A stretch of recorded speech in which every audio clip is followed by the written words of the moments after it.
आप देख रहे हैं इंडियन डायलॉग्स। नमस्कार, मैं हूं अजय कुमार। अद्भुत, अकल्पनीय, अमिट, अनंत, राम सुख, राम रस और समरस को देश और दुनिया ने देखा। अयोध्या धाम के भव्य राम मंदिर में रामलला के प्राण प्रतिष्ठा समारोह की सुगमता, निर्मलता और निश्चलता ने राम नाम की धूम का प्रचार और प्रसार कुछ इस प्रकार किया है कि राम का नाम पुरातन की तर्ज पर एक बार फिर अमिट, अमर, अजर हो गया है। प्राण प्रतिष्ठा कार्यक्रम की सात्विकता ने हर किसी के मन को मोह लिया है। राम मंदिर के निर्माण में किसी एक पक्ष की जीत का भाव नहीं था, न ही किसी धार्मिक पंथ, प्रथा, परिपाठी की यह विजय गाथा थी। 22 जनवरी को दुनिया ने जो देखा वो मात्र राम का पुनः स्थापन था। 500 साल पहले मध्य एशिया से आए आक्रांताओं के अत्याचार और 200 सालों की गुलामी की जंजीरों का तोड़ा जाना था। 150 साल पहले अंग्रेजों की अदालत में हिंदू पक्ष की गुहार की पूर्णाहुति हुई। जिस क्रिश्चियन समुदाय ने जबरन धर्म परिवर्तन, जिसे दुनिया क्रूसेड की संज्ञा देती है, उसके दम पर यूरोप और अमेरिका में अपना प्रचार और प्रसार किया, वो कैसे तय करने में सक्षम होती कि अयोध्या के राम मंदिर पर जबरन कब्जा कर, तोड़कर उसी मंदिर के स्थान और उसी मंदिर की सामग्री से बाबरी मस्जिद का निर्माण हुआ था। लिहाजा आजाद भारत के सुप्रीम कोर्ट के फैसले की बुनियाद पर खड़े राम मंदिर को स्वावलंबी भारत की दहाड़ का सम्मान जरूर दिया जाना चाहिए। 22 जनवरी की दोपहर शायद ही कोई ऐसा सहृदय व्यक्ति होगा जिसके मन में स्वच्छंद भाव से ओतप्रोत न हो रहा हो यह भाव कि सब कुछ राममय है। फिर भी कुंठित मानस के प्रतीकों को चैन कहां मिलता है। विस्फोट हो रहा है सोशल मीडिया पर ऐसी भावनाओं का। अनबायस्ड जर्नलिज्म की सर्चलाइट और माथे पर लेबल चिपकाए कुछ अंतरराष्ट्रीय संस्थान हैं जिन्हें एजेंडा चलाने का लाइसेंस पूरी दुनिया भर में मिला हुआ है। इन सब के नजरिए से भारत ने अतिवाद की तरफ 22 जनवरी को एक निर्णायक कदम आगे बढ़ा लिया है। लोकतांत्रिक भारत ने अल्पसंख्यकों के अधिकारों का हनन करते हुए मेजॉरिटेरियनिज्म की राह थाम ली है, ऐसा कहा जा रहा है। एक जमाने में निष्पक्षता के प्रतीक के तौर पर भारत में स्थापित बीबीसी वर्ल्ड ने कुछ इस तरह के हेडलाइंस दिए हैं।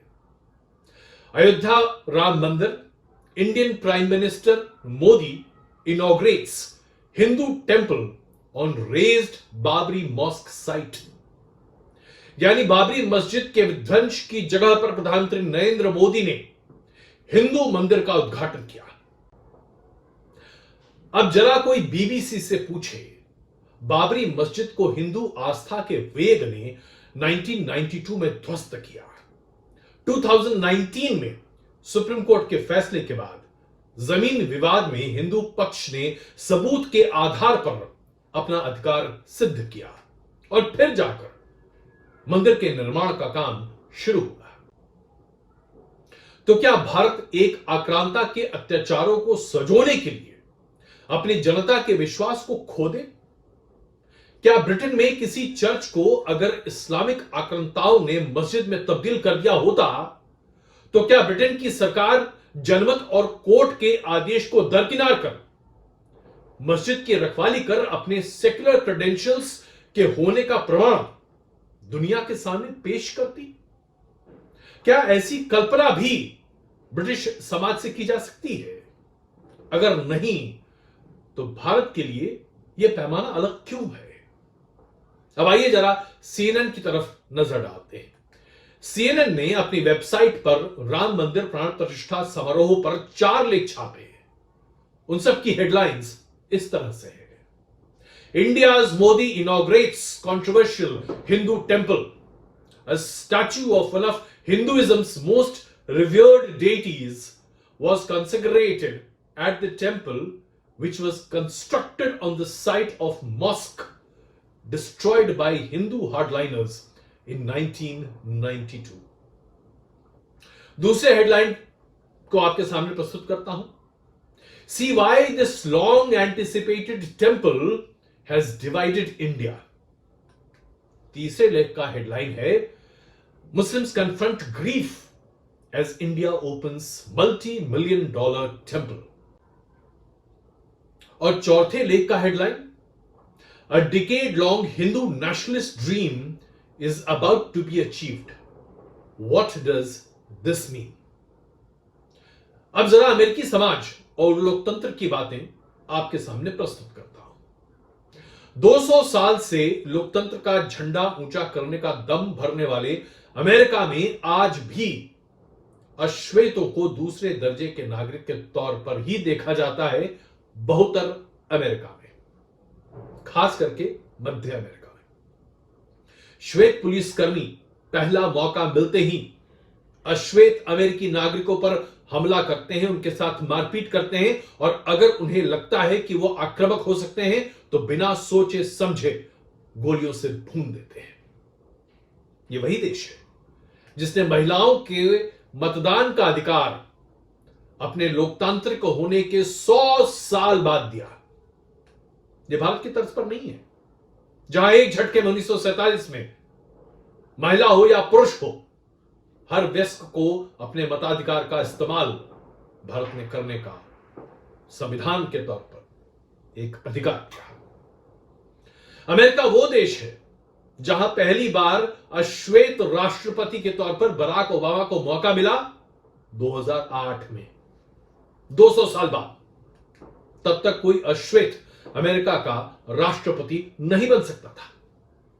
यह वही देश है जहां 2008 तक अगर कोई राष्ट्रपति पद का उम्मीदवार कैथोलिक क्रिश्चियन न हो तो संभव ही नहीं था कि वो किसी भी तरह से चुनाव जीत जाए.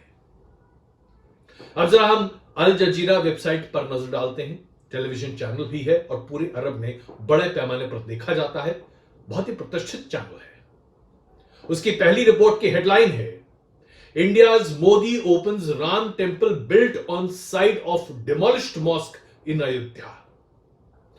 दूसरी रिपोर्ट की हेडलाइन है might get worse as Modi unveils Ram temple, Indian Muslims fear the future. सबसे पहले कोई यह बता दे कि अरब के किस देश में आज लोकतंत्र बहाल है. ऐसा कौन सा देश है जहां इस्लाम के अलावा किसी और धर्म को स्थान दिया जा रहा है.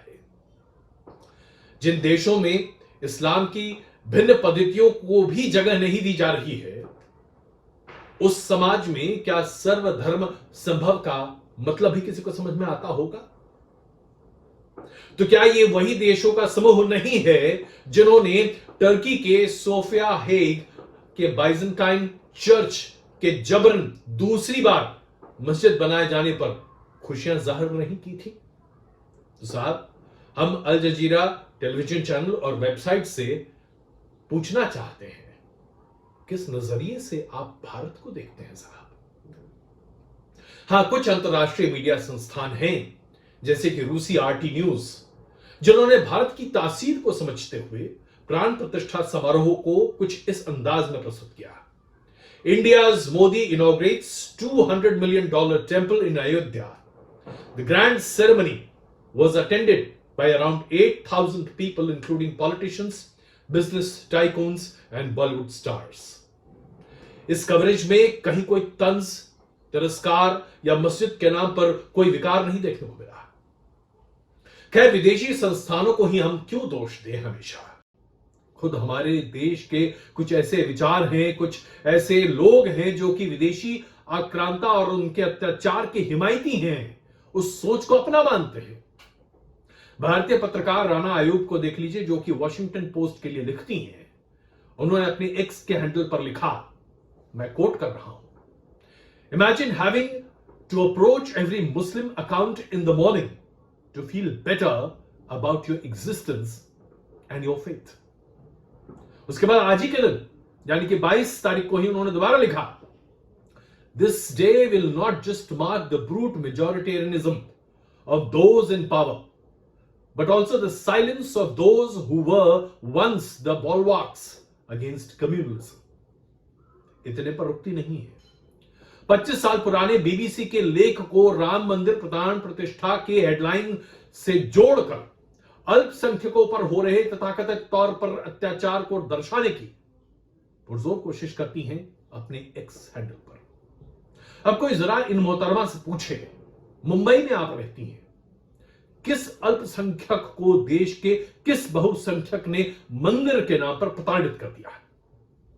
सबूत है, पेश कीजिए। नहीं है तो चुप हो जाइए। 1992 में बाबरी मस्जिद विध्वंस के बाद जो दंगे हुए थे उसमें 2000 लोगों की मृत्यु हुई थी। इसका हवाला देकर बार बार राणा अयूब जैसे विचारक, लेखक और पत्रकार मौजूदा सरकार या फिर भारत की सेकुलर फैब्रिक पर आघात करते हैं। पूछना चाहता हूं इनसे, मुजफ्फरनगर के दंगों के बारे में क्यों चर्चा नहीं करते ये लोग? क्योंकि ये समाजवादी पार्टी की सरकार के दौरान हुआ था। 80 के दशक में कांग्रेस शासित उत्तर प्रदेश, बिहार और फिर वामपंथ शासित बंगाल, इन सभी जगहों पर कई दंगे हुए, हजारों मारे गए। इन सरकारों पर इन दंगों का जिक्र कोई क्यों नहीं करता? यही सवाल मन करता है कि पत्रकार रूपी कमेंटेटर आरफा खानम शेरवानी से भी पूछा जाए। उन्होंने अपने एक्स हैंडल पर लिखा है, as a survivor of communal riots of 1992, what's happening around me is extremely disturbing, unsettling and unnerving. My generation is cursed to have witnessed 6th December 1992 and 22nd January 2024, both in one lifetime. इतने पर शायद रुक जाती ना जी ना। इसके बाद मोहतरमा भारतीय संविधान के प्रियम्बल का फोटो लगाकर कहती हैं कि मेरे साथ इसे रिपीट करो, पढ़ो, तब समझ में आएगा कि भारत क्या है। बिल्कुल सही फरमाती है अरफा जी आप। बस आपसे एक सवाल पूछना है, जिस प्रियम्बल की कॉपी को आपने अपने एक्स के हैंडल पर प्रदर्शित किया है, उसे 1976 में इमरजेंसी के दौरान अमेंड कर देश पर थोपा गया। इमरजेंसी को तानाशाही का दर्जा पूरा देश देता है, तो क्या आप इस अमेंडेड प्रियम्बल को तानाशाही का प्रतीक नहीं मानती? क्या आप इसे जनमत का प्रतीक मानती हैं? और अगर आप मानती भी हैं तो आपसे यह पूछना है कि कोर्ट के रास्ते जिस मंदिर के निर्माण का रास्ता प्रशस्त हुआ है वो असंवैधानिक, मेजॉरिटेरियनिज्म, अत्याचारी कैसे हो सकता है? जब ऐसे विचारक देश में होंगे तो विदेशी प्रोपेगेंडा की जरूरत किसको पड़ती है साहब? ऐसे भारत विरोधी मानसिकता के कुछ और तथ्य अब आपके सामने प्रस्तुत करता हूं। 10 ऐसे प्रतिष्ठित मंदिरों का जिक्र कर रहा हूं जिन्हें मुगलिया आदेश के तहत गिराकर उसी जगह पर मंदिर की सामग्री, उसी मलबे से मस्जिद का निर्माण कराया गया मुगलिया शासनकाल के दौरान। क्या कोई भी सभ्यता खुद पर किए इन अत्याचारों को भुला सकती है? अयोध्या राम मंदिर 1528-1529 में मुगल बादशाह बाबर के सेनापति मीर बाकी ने उनके नाम पर मंदिर तोड़कर मस्जिद बनवाया, जिसका नाम रखा गया बाबरी मस्जिद। यहां पर श्री राम का मंदिर पहले था। आदि मंदिर बंगाल सल्तनत के समय 1375 में बनी अदीना मस्जिद अपने समय में पूरे उपमहाद्वीप की यह सबसे बड़ी इमारत थी। आज यह मालदा जिले में है। आदिनाथ मंदिर को तोड़कर यहां पर मस्जिद बनाया गया था। काशी विश्वनाथ मंदिर हम सब जानते हैं, औरंगजेब के आदेश पर बाबा विश्वनाथ के काशी विश्वनाथ मंदिर को तोड़ दिया गया था और उसी परिसर में मंदिर के ठीक सामने ज्ञानवापी मस्जिद बना दी गई। आज यह मस्जिद विकार के तौर पर हम सबके सामने मौजूद है। मामला अदालत में है। केशव मंदिर औरंगजेब ने 1670 में मथुरा पर आक्रमण किया और केशव देव मंदिर को नष्ट करवाकर उसी के स्थान पर शाही ईदगाह बनवा दी। मस्जिद के सामने आज भी मंदिर मौजूद है और इसका मामला भी कोर्ट में विचाराधीन है। सोमनाथ मंदिर, इस्लामिक आक्रामकताओं ने कई बार यहां पर हमला किया। सोमनाथ मंदिर को छत विच्छित करने की पुरजोर कोशिश की गई। 19वीं सदी में यहां पर एक मंदिर की जगह मस्जिद भी बना दी गई। आजादी के बाद सोमनाथ मंदिर का जीर्णोद्धार किया गया और आज सोमनाथ मंदिर विश्व विख्यात है। जैन और सरस्वती मंदिर, जिसे कुतुबुद्दीन ऐबक ने अजमेर में तोड़वा दिया था, जैन और सरस्वती मंदिर को तोड़वाकर यहां पर उसके बाद एक मस्जिद बनवाया गया। इल्तुतमिश ने यहां पर 2.5 दिन का झोपड़ा भी बनवाया है।